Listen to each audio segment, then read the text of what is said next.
CAPSI podcast series, Conversations on African Philanthropy.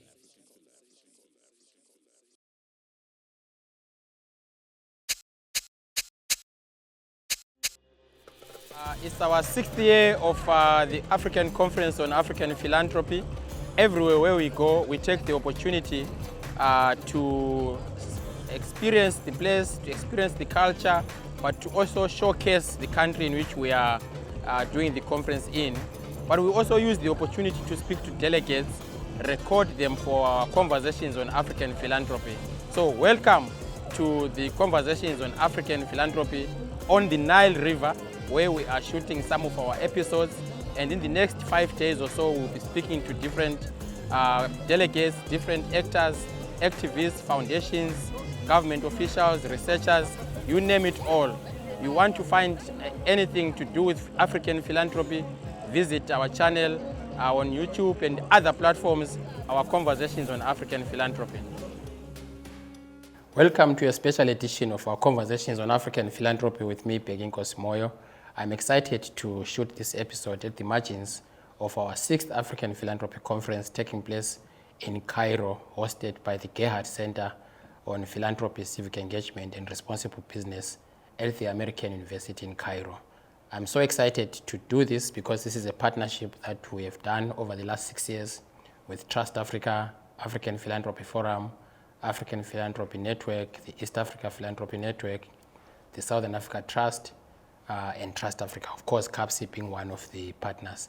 Currently, I'm joined by Cynthia Appenteng. Cynthia, welcome to the Conversations.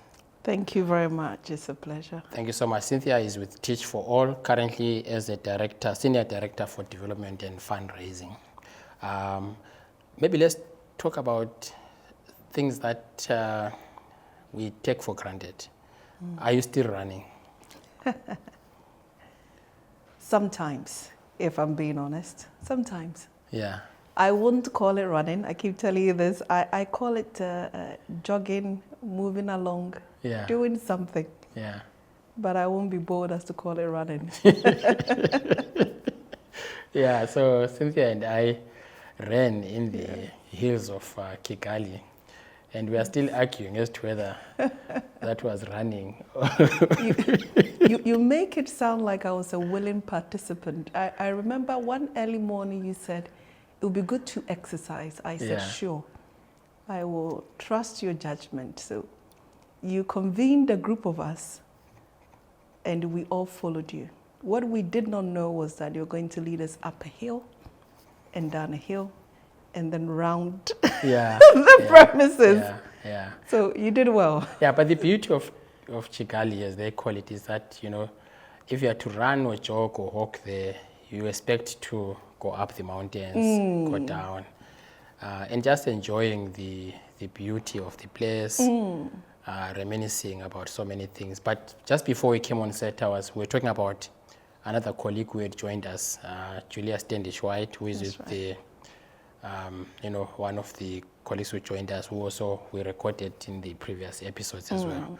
But anyway, I just wanted to know whether you are still running, because I think we're living in a world where you are either running, you are walking, or you are jogging for a cause. We are here in Cairo, and I wanted us to talk a bit about your work, but also how you see your work fitting into this bigger platform, the African Philanthropy Conference, which is now happening in its 6th year. And this year we are looking at sustainable financing for development in the majority world. Let's talk about that theme and what it means to you, but also in the bigger picture, what it means for your organization, Teach for All. And I just, like I introduced you, your role there is Senior Director for Resource Mobilization and Fundraising. So this should be a very interesting moment, but also theme for you and your organization. No, I love this question. So I'm seeing 2 parts to it, right? Philanthropy in Africa, which is a fascinating topic. I'm so pleased you guys are tackling this in this particular guise with the particular partners that you have. I'm mindful of this, and I think people keep saying, and I keep hearing conversations around, what does philanthropy on the continent look like? And I find myself saying a couple of things. One, we have a natural and cultural history of giving. It may not necessarily be documented in a way that tracks or aligns with how formal giving looks like. But we have within our culture and our existence practices of giving. You would hear of stories of someone giving for school fees, someone giving for medical reasons. So we do that.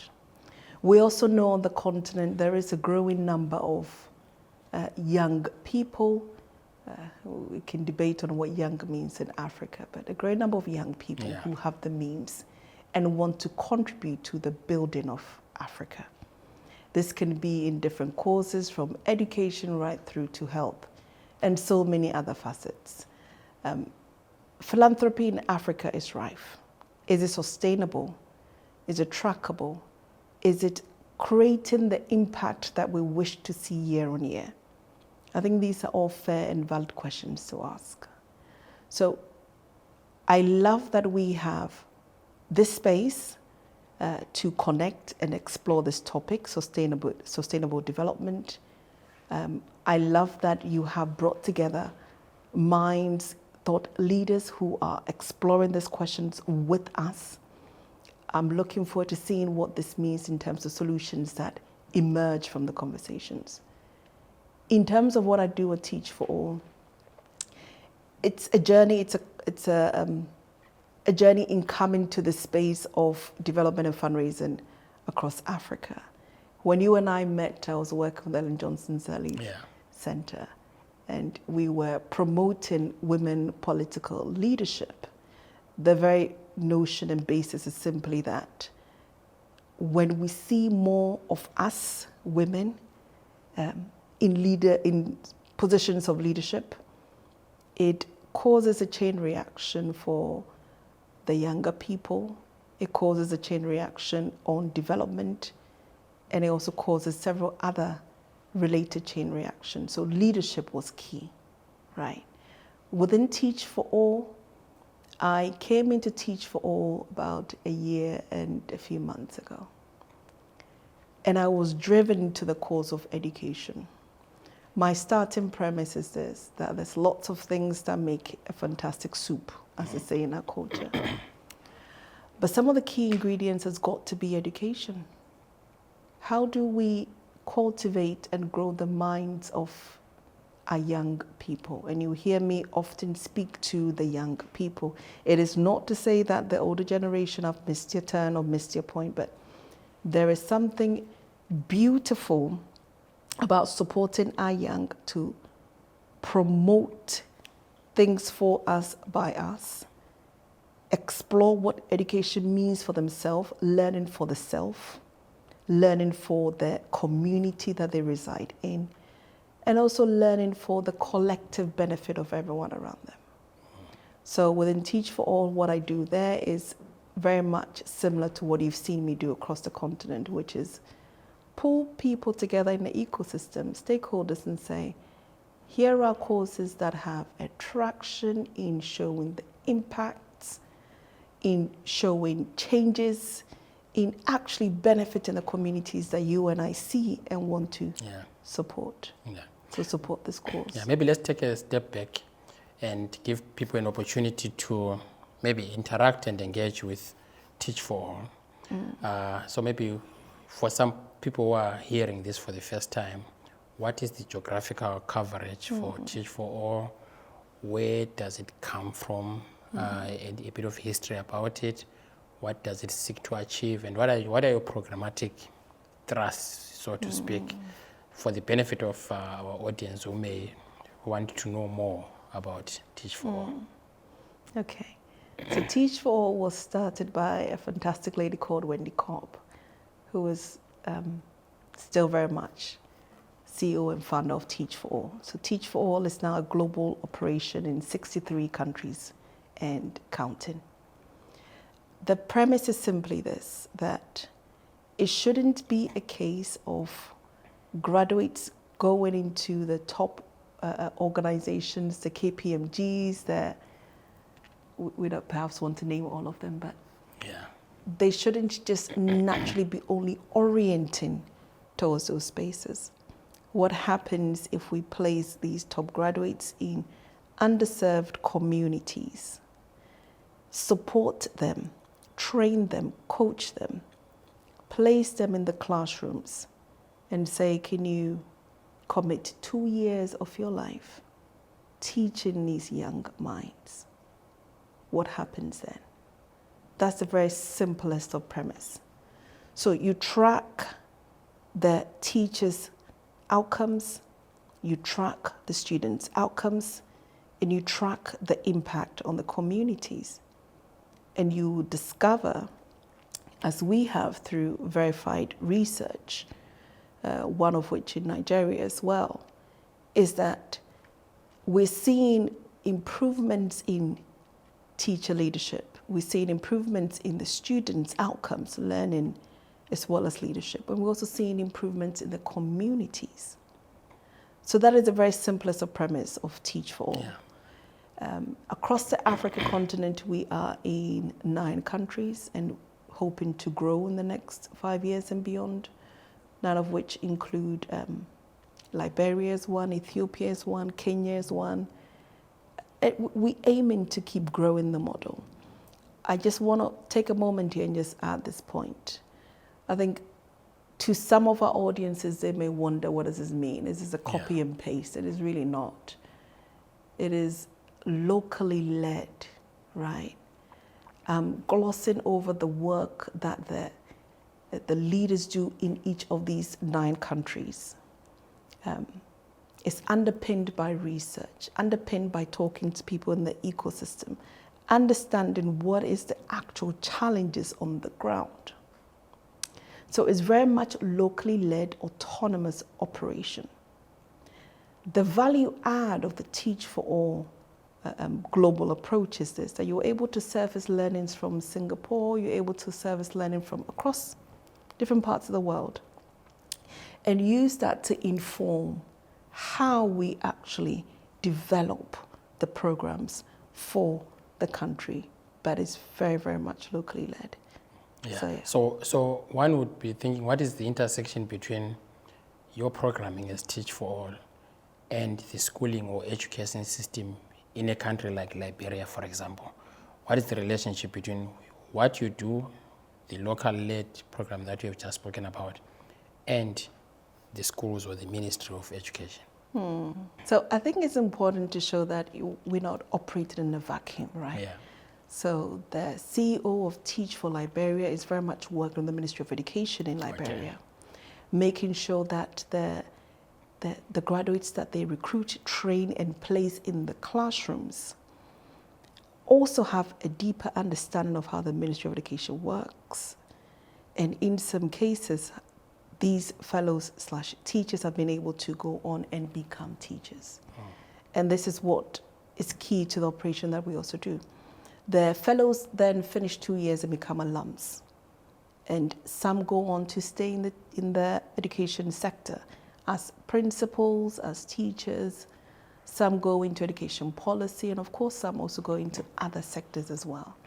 So it's very much embedded, all the operations with the support of the Ministry of Education.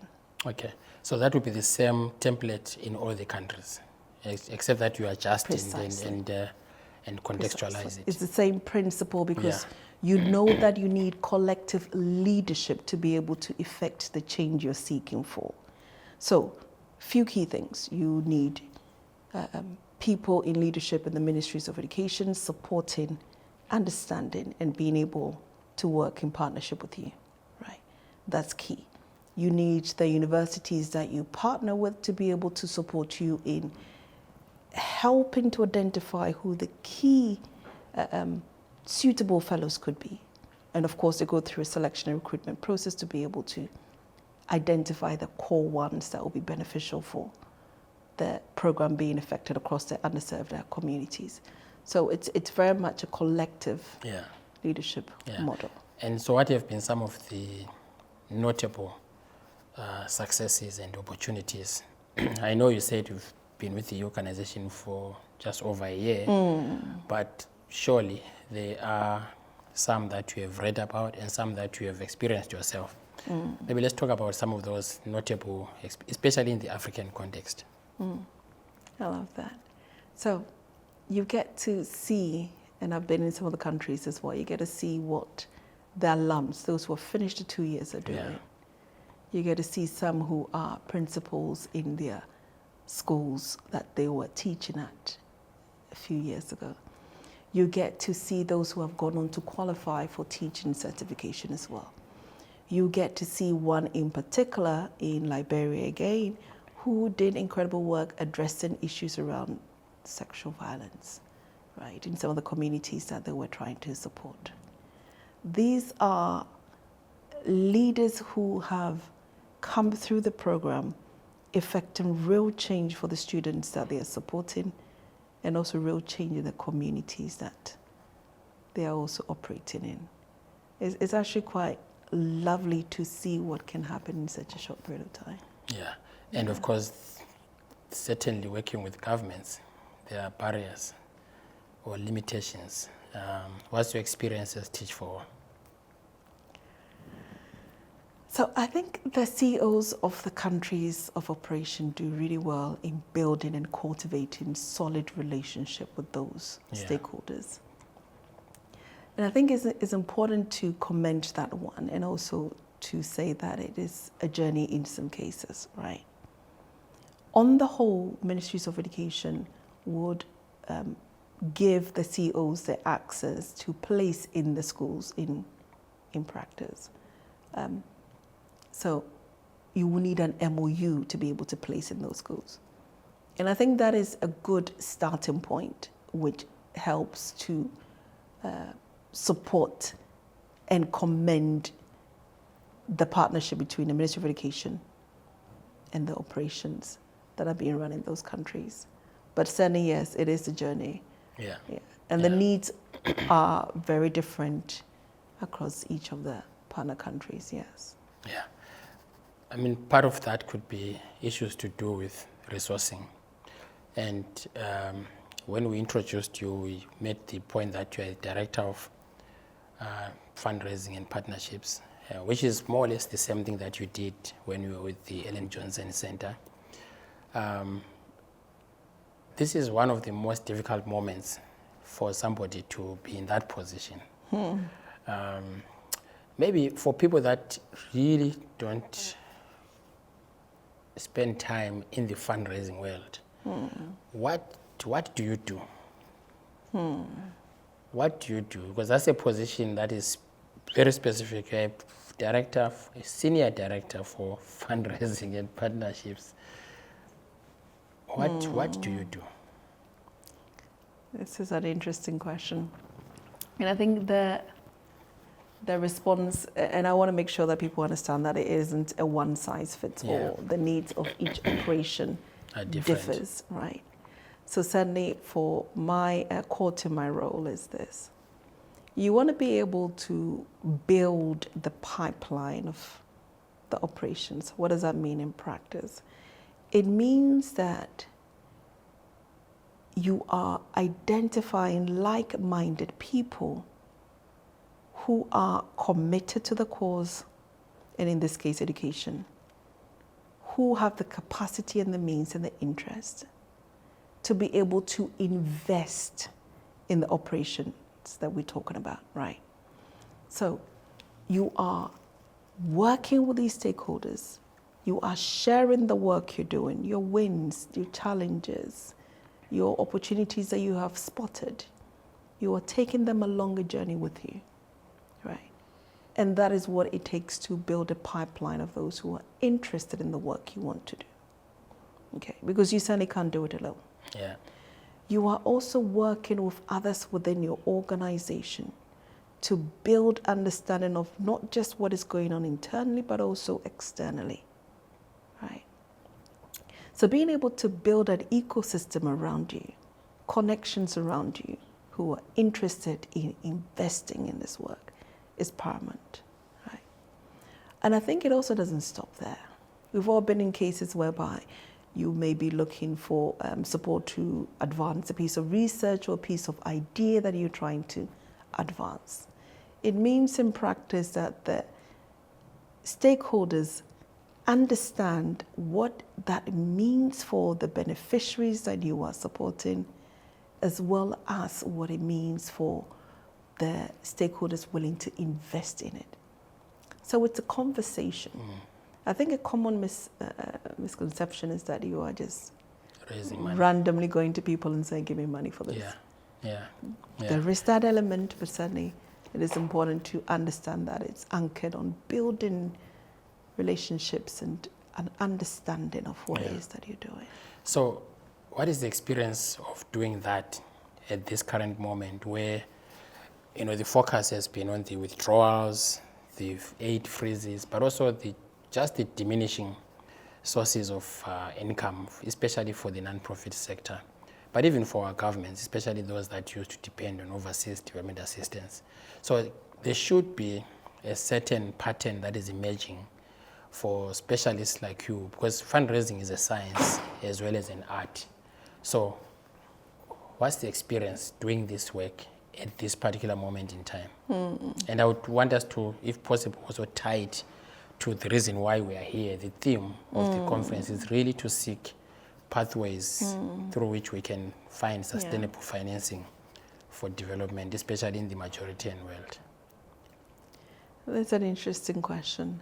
And I'm hearing, certainly not only from yourself, but from others as well in the field and in conversations, this question is anchored on a snapshot of what's happening now. Yeah. Right. But I think if we look back and we also look at other experiences, for example, around COVID, there was a rallying cry and donors were compelled to give more to existing grantees, and in some cases to say that it will help even beyond our immediate list of grantees, right? It is also important to know that in this particular dispensation, whilst there are cuts from USAID and from some other bilateral donors as well, it doesn't necessarily mean that all aspects of the work need to shut down. I'm trying to think carefully around how it's speaking to the need to innovate. And this comes back to the topic here. How do you navigate in this current dispensation and look at philanthropy in Africa going forward? The field has changed. Demands have changed. Some of the major donors, as we've mentioned a few, have pulled out. But it is speaking to the need to innovate. It's speaking to the need to collaborate differently, to explore how best you can align with others who you may in the past have thought there isn't an alignment here. But I want to pass a message of hope that it is not only that a major donor has pulled out and therefore all ships fell, all options fell. I think it means that we think differently about how we handle our operations, and it goes for all our donors and it goes for all our partners as well. Yeah. So I just want to take a step back. At your time at the Ellen Johnson Center, what are some of the, I would say, maybe experiences or lessons that you are looking back now and realizing working with a person like Ellen Johnson might have really prepared you to do what you are doing now? Yes, it's a good question. I learned two key things from that. My experience of working on the Ellen Johnson Sirleaf Center is the ability to firmly anchor in what you are asking for, not just of the people, of the donors, but also of your community. What are you asking for and why? An excellent piece of program there was the Moyo program, and they did exceptionally well in communicating what they want to achieve, unashamedly so, what they want to achieve and why. And I thought that was something I took with me. I think the second thing I learned there was the importance of relationships. Building a strong ecosystem around you who can champion your work, who can advocate for you in rooms you are not in. So I think those are two key things I learned. Yeah. Yes. So earlier we were talking about running and you called it something else. It sounds like you are describing not running in this field, but what did you call your style of jogging? Let's call it trotting along, eh? But yeah, it is not, it's not a race. You think of it as building firm relationships that mean something, not just for your here and now, but also for a sustainable long-term impact. We speak often in this field of unrestricted, sustainable long-term funding as the Holy Grail, but it's built on reliable, quality-driven interactions that support the causes that you both believe in. Yeah. So Cynthia, what do you hope to achieve in the next 5 days in this platform, meeting with all diverse voices, interests, people, but also in a space where we are in Cairo, you know, the region is undergoing certain developments at the moment. As you packed your bags coming here, what is it that you wanted to achieve? I think it's important that we come here to learn from one another. I think it's really important that we're open and committed to having meaningful conversations, not rushed, meaningful, intentional conversations where we learn the various positions that our counterparts here are in. From those doing the research, those advocating for change, those administering the funds, and also those in positions to receive it. So in coming here, my core aim was one, to learn, to understand what is going on, what is the current zeitgeist, and how we can all collectively come together to affect the change that we're looking for. Yeah. And then finally, we always ask this, what is that one story of philanthropy that either you have been part of, or you were a recipient, or you were the giver, that you can highlight for our audience? This is a tough one. Yeah. It's like saying select your favorite child. Yeah. Yeah. You can tell too, if you can. It's select your favorite child. I think that, permit me to miss this question and rather say this. Yeah. That of all my exchanges with donors and partners and others within this space, there is something I have enjoyed in every single one of it. Even when you've had a no. Yeah. There's something I've enjoyed in every single one of it. Yeah. So I won't single out one or two, but I'll say that. Yeah. So in fundraising, they always say a no is not a no. Absolutely. It may be not now, That's but right. maybe in later. Yeah.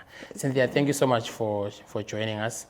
Thank you so much. Thank you so much. That was Cynthia Appenteng, a senior director for partnerships and fundraising at the Teach for All. Thank you also to our beautiful audience comprising of Brian Kakoro, Brix Bomba, Oko. Thank you so much for joining us. That was Cynthia. We'll see you next time. You've been listening to the CAPSI podcast series, Conversations on African Philanthropy.